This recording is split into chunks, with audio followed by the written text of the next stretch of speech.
Do you see it? Yes. We are live on LinkedIn. We are live in Facebook. I think it just started for some reason. If we have any technical situations, it's because we are in a technical world. And I Mhm. think that's when it's showing live now, right now.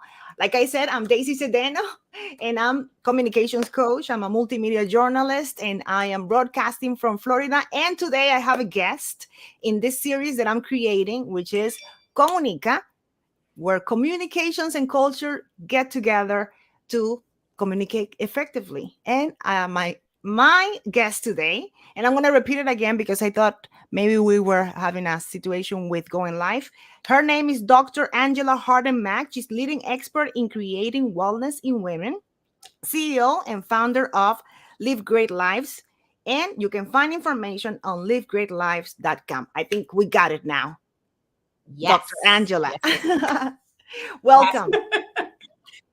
Thank you. Thank you so much. I am super excited to be here. Thank you, Daisy. And hello to the audiences. Dr. Angela from Michigan on this beautiful Saturday day. Thank you. Thank you. Thank you.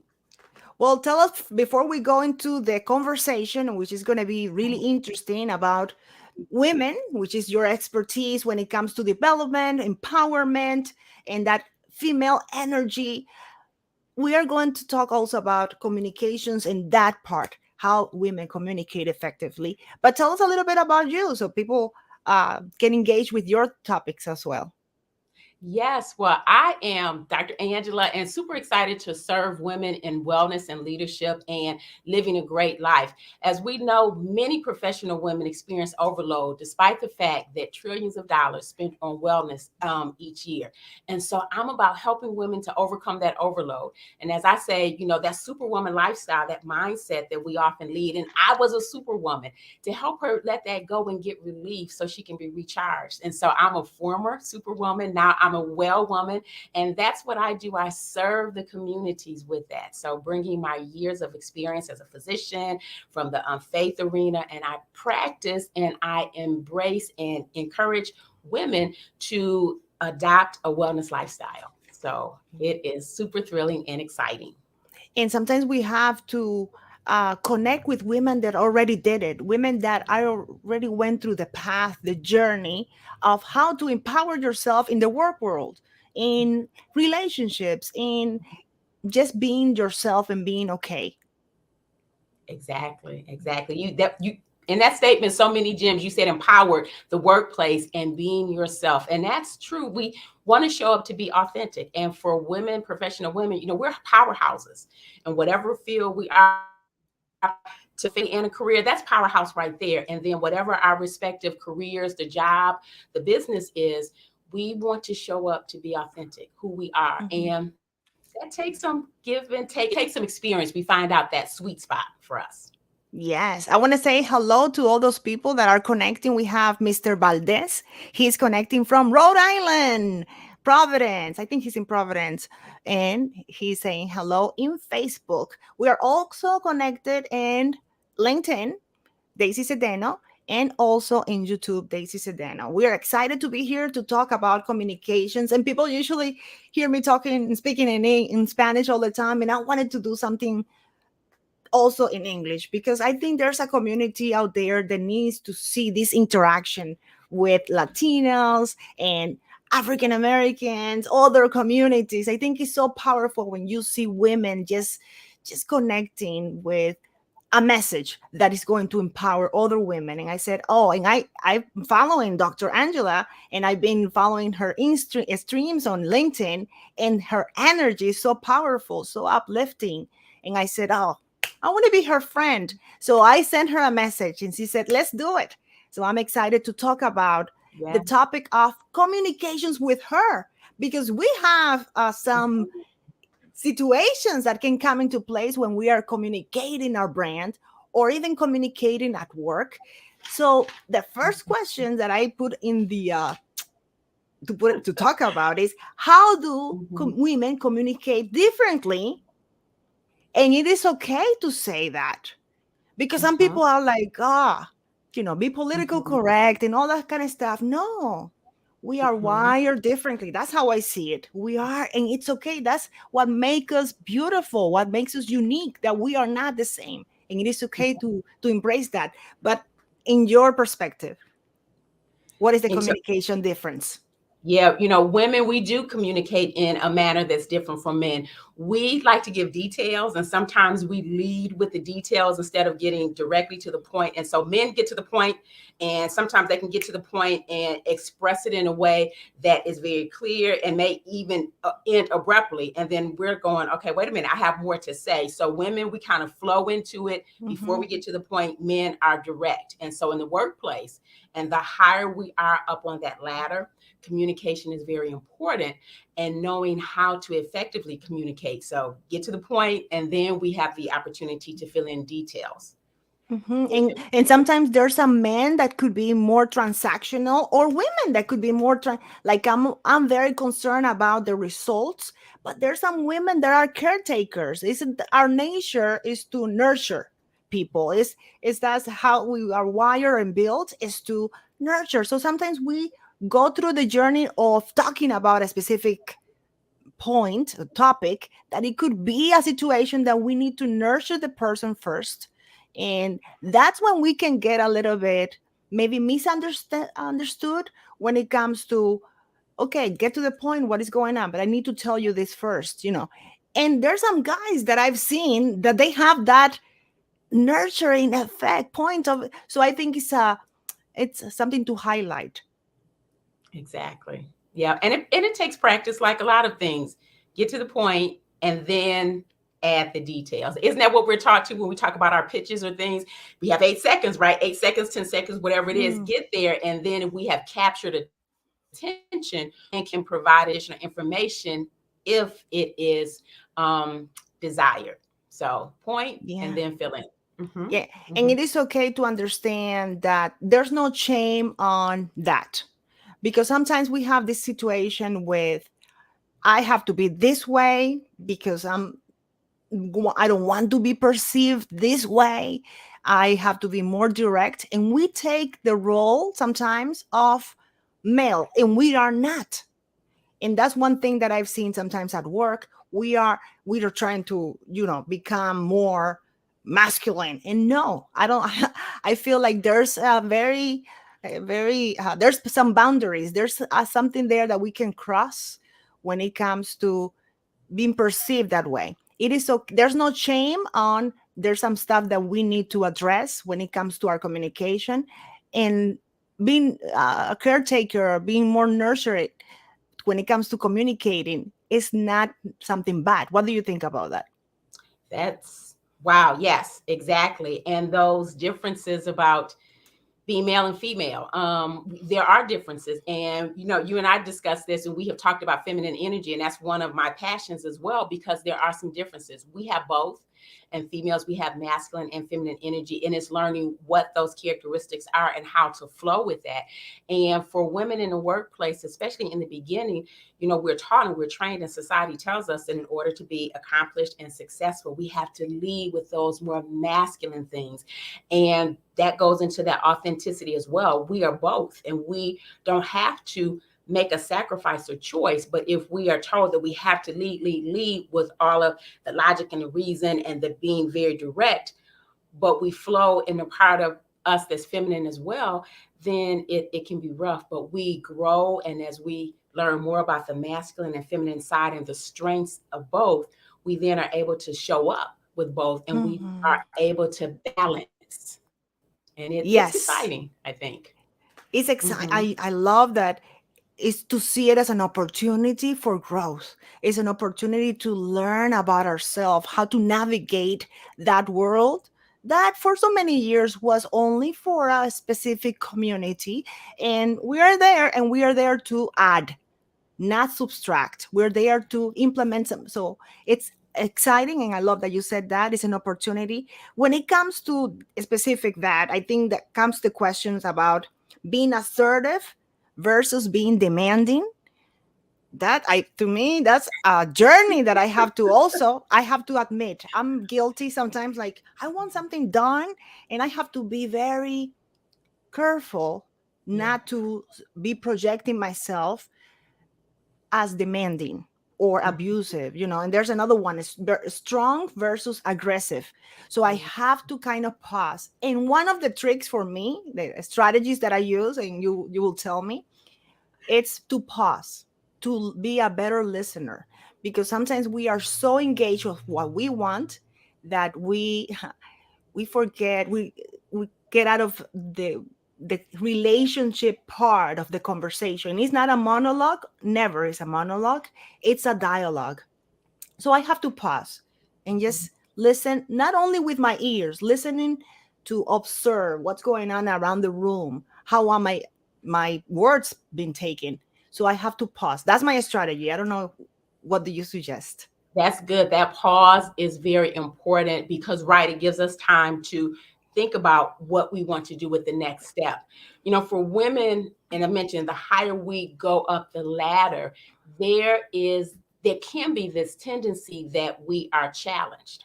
People question who we are, question our capability. So it is this catch 22 often that if we are competent and confident, we may not be liked. If we are well liked, we have to show up a certain way, but then we're not confident. So it's like we have to dim who we are. And I believe that as women, we learn and we become familiar with this, and we get to a point where it's like, you know what, I am who I am, right? I don't have to prove anything to you. I just am. So it's not on me to always show up to help you feel comfortable with who I am. This is me, this is my lane, this is my wheelhouse, this is how I operate.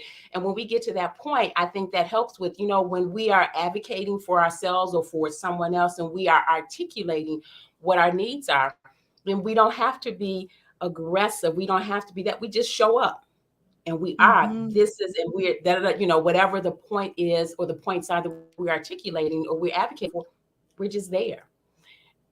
It's not always when we first start, because sometimes, like with a new kid on the block, we have to do some proof. But we get to a point, hopefully sooner rather than later, it's like I don't have to prove anymore who I am. I am.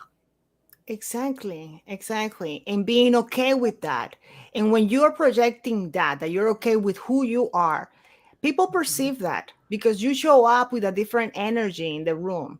You show up with opening, I'm here, Mhm. I'm a door that has a lot. Just go through it and I'm going to show you what I got. So just start within. That's how I see it. You have to be okay with who you are, what you bring, because when you start doubting yourself, that's where you're communicating. So pause is what I use. Silence, I just observe. And every now and then, if I'm going to just be very direct about something, I will be careful with my words, how I am not putting that energy on the person, as how am I saying this to the person. So you're saying that, sometimes I paraphrase, so you're saying that this and this, that's what I'm getting, I just want to make it clear. And I smile sometimes, because when you smile, there's like, I'm not here, and I show my hands, I'm not here for a fight or any kind of argument. I wanted to understand, because we are, at the end of the day, want results. But that's a way that I've been working on that. But when it comes to also what you said about intimidation at work, the first kid on the block, the first kid on the that's a for the newcomers, that's a journey as well, because you have to kind of learn your way within, what's going on. And I had a couple of my students that, even to get a promotion, just to get an increase on their salary, when they're trying to communicate that, they get intimidated by authority, people in power, leadership, especially women. Why is that? There's something there, like, intimidating. I mean, you already went through that. You told me before we started the broadcast that you went through some of that, to be Mhm. intimidated by male. That's a big one when it comes to my communications class. There are some girls that are intimidated when they're going to go through an interview, Dr. Angela, and the person interviewing, it's a guy. They're Yeah. like, I want to be a good girl so I can get that job. So, what do you think? Exactly. And that's where we talk about how we are socialized in society. And traditionally, Mhm. that's how we're socialized. Little boys and males are socialized to be strong and aggressive. They know how to play the game, they know what the game, what the rules are. And girls and females, we're socialized in a way that's different.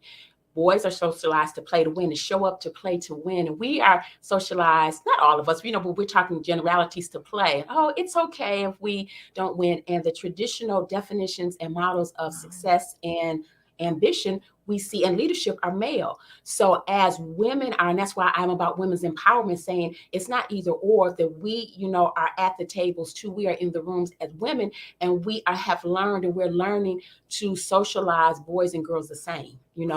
All of us should be taught and trained and educated. And so when we have that training and when we have that coaching, then hopefully we're not looking at the individual on the other side of the table as, oh my gosh, this is a man who's interviewing me.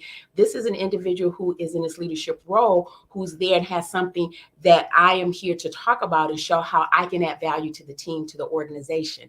And that's Mm. part of our training and leadership. We have mentors, we have coaches, we have practice sessions. So I'm fortunate to have coaches and mentors who were male as well as female. So I got that. And my father was my first male cheerleader, male coach. So because I had daddy in my background to tell me you can do anything you want to do and be anything Mm. you want to be, and he was loving and supportive, it made it easier for me when I had to go into that next space and arena where I had other coaches to say, okay, these are some things that you may experience out in the world, where Mhm. men may not be readily available, or who may not be in a position where they want to acknowledge who you are in terms of your credentials. So the socialization, and then that's where the coaches and mentors come in, and like what you're doing, have those practice sessions. And we are, through what you're doing, what I'm doing, we are coaching and educating women about empowerment and saying you have everything you need inside, and we help you to develop it and play to win, play full out, and that Mhm. confidence that's needed. Very fantastic. Yeah, you have to. And I love that you mentioned that you had somebody on your side, which is that. And if you don't have that, because that's life, that's part of life. We have even a term that is used over and over by us. No, I have dad issues. Have you ever heard of that term? That's a powerful term Yeah. if you understand what it means. But it is, Woo. what do you do in that case? I love that you mentioned we need mentors. We need people who are role playing with us in real life and in practice with us. But mentors, it doesn't have to be somebody also that you hire. It could be around people that you trust Yeah. And everywhere. exactly.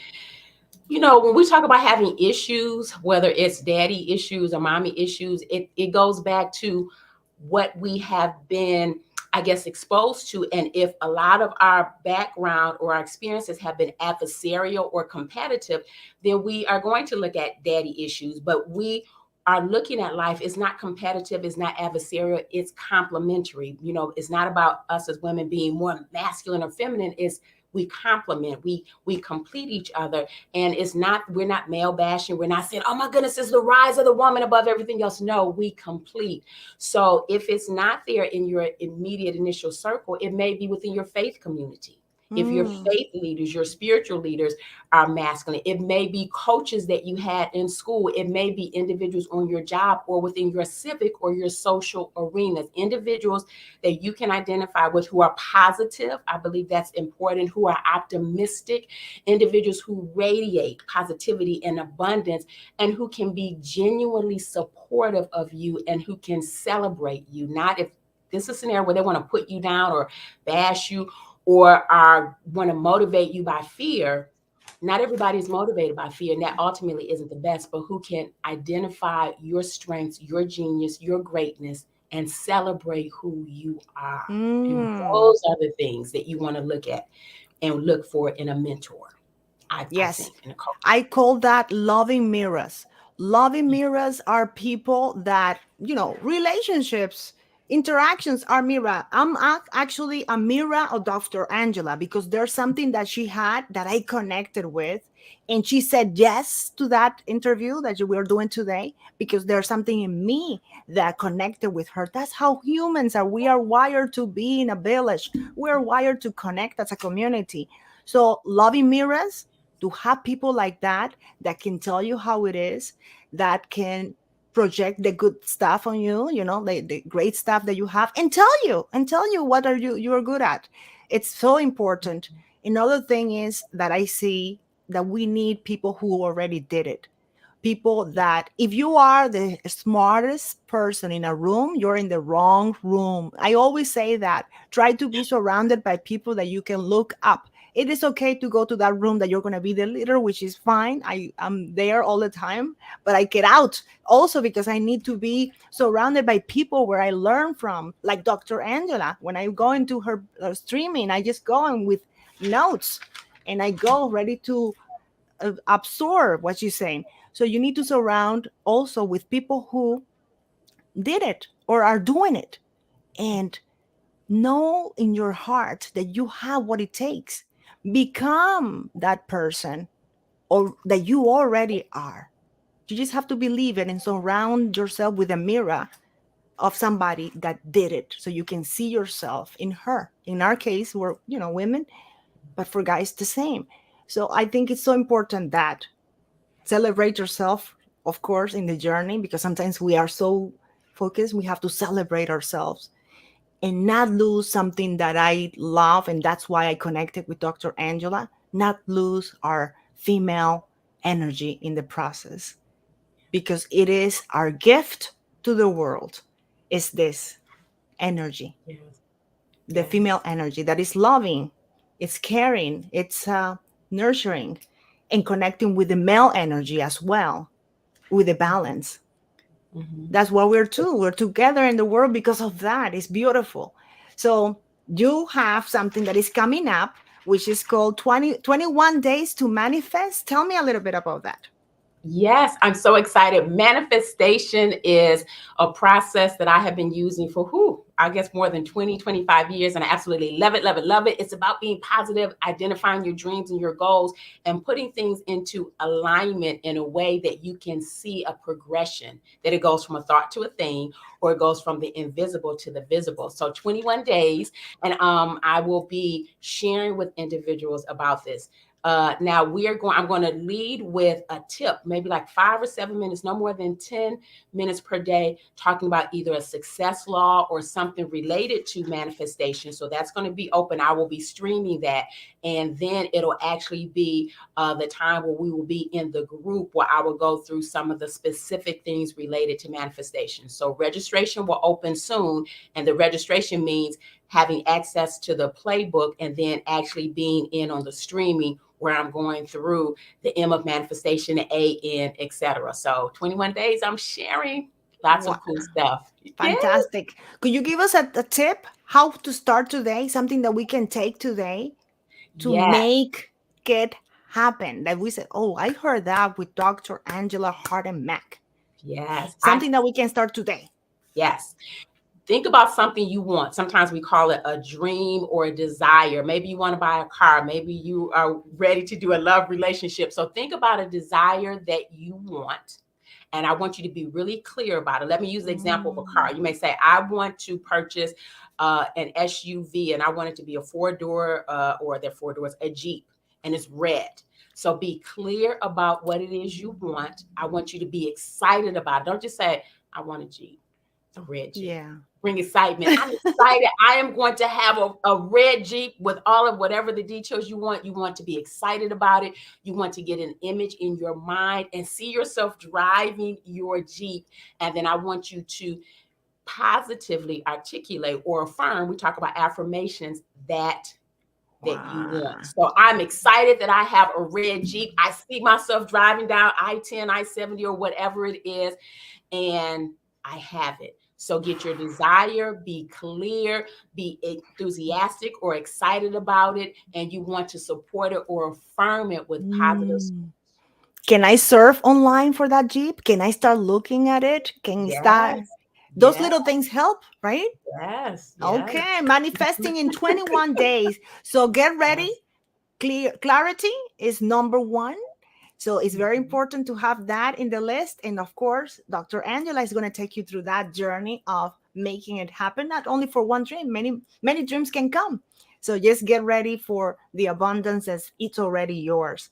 Where we can find you, let's promote a little bit of your website, your Facebook, your Instagram, Yes. LinkedIn. So yes. Okay. So for the business, the website is www.livegreatlives.com. So that Mhm. information is there and it's updated regularly. So if you go like tomorrow, you may see some things that, were there before. So we can, regularly revise. On Facebook and LinkedIn, I can be found by my name, Angela Harden-Mack. And that's where the information, the daily inspiration is there for the challenge, and also where I will be streaming to Facebook and to LinkedIn once we actually go into and we're covering the things with the workbook and etc. So Angela Harden Mack, Facebook and LinkedIn. Fantastic. Well, that's it for today. This is Comunica, a series where we're going to connect culture and communication. And our first guest was Dr. Angela Harden-Mack. Thank you.